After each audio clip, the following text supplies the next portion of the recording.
Okay, kids, I'm doing something that I've never done before.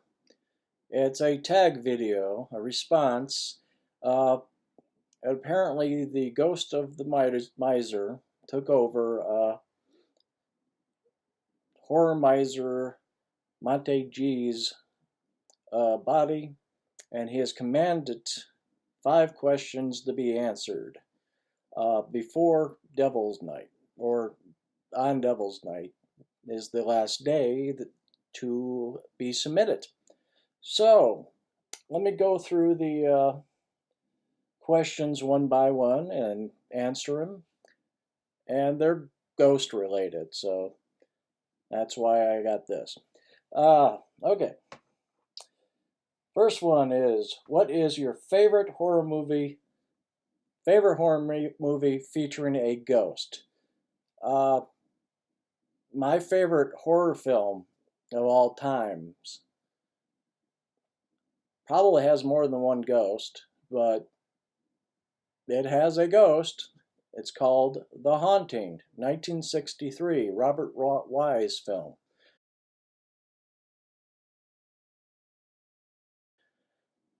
It's still my favorite horror film after probably about 40 years after I first watched it on TV, and it's definitely my favorite ghost.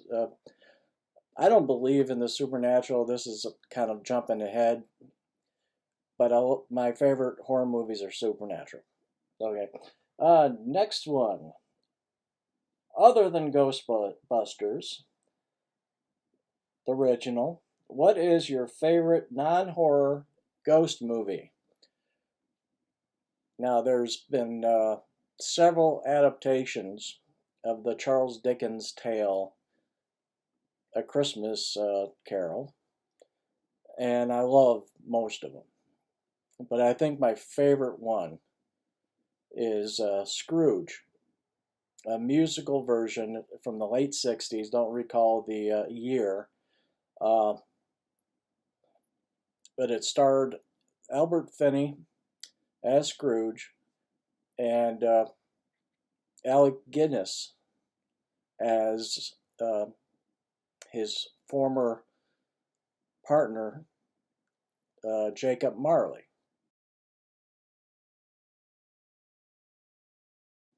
who is the ghost that we're talking about. Of course, the other people who visit him are spirits. Don't know if that constitutes a ghost, but it's like Christmas spirit. It's more of a feeling, I suppose. But yeah, Jacob Marley,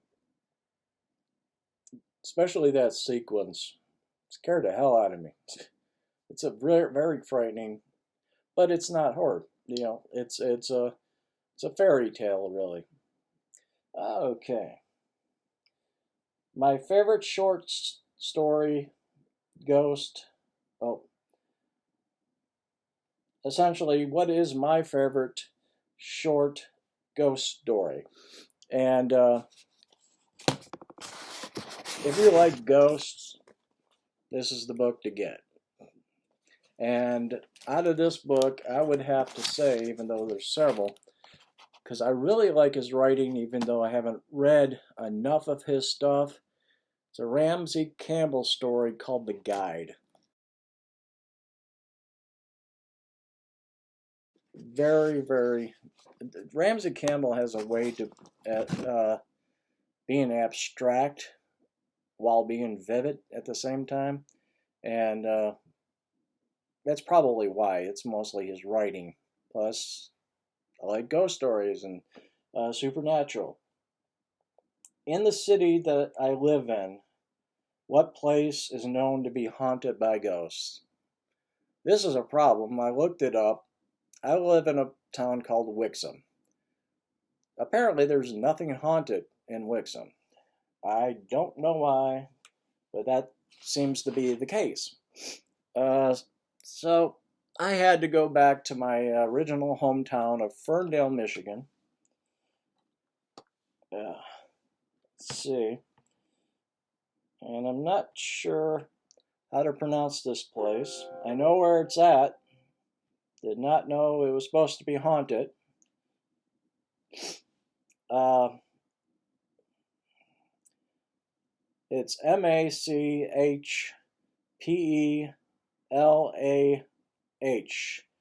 Machpelah, Machpelah Cemetery. Machpelah Cemetery is a Jewish graveyard established in 1912.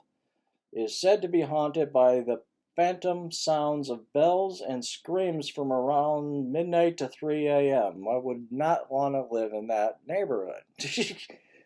uh, the sounds seem to come from the park behind the cemetery. There we go.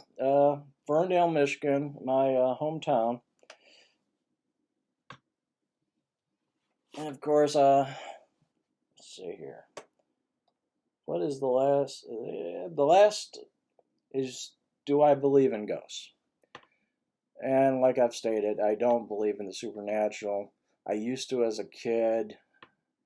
That's probably my fascination with uh, ghost stories and movies and such, supernatural. Probably stems from my belief. I didn't have monsters underneath my bed. I had ghosts in my closet. That type of thing. But I became a skeptic as I got older, and I never went out paranormal uh, hunting, ghost hunting and stuff. But all the shows about ghosts, anything supernatural, UFOs, they seem to disprove it more than they prove it. The pseudoscience in these ghost hunter shows is actually kind of ridiculous. Uh, but, you know, to each his own. Ghosts are fun. The whole concept is, and I'm all for it. If you want to, it's not taking money out of my pocket, unless I'm going to watch a movie, you know, and hopefully it's a good one. Well, until next time, this is Charles D. Cochran in black and white. I'll see you.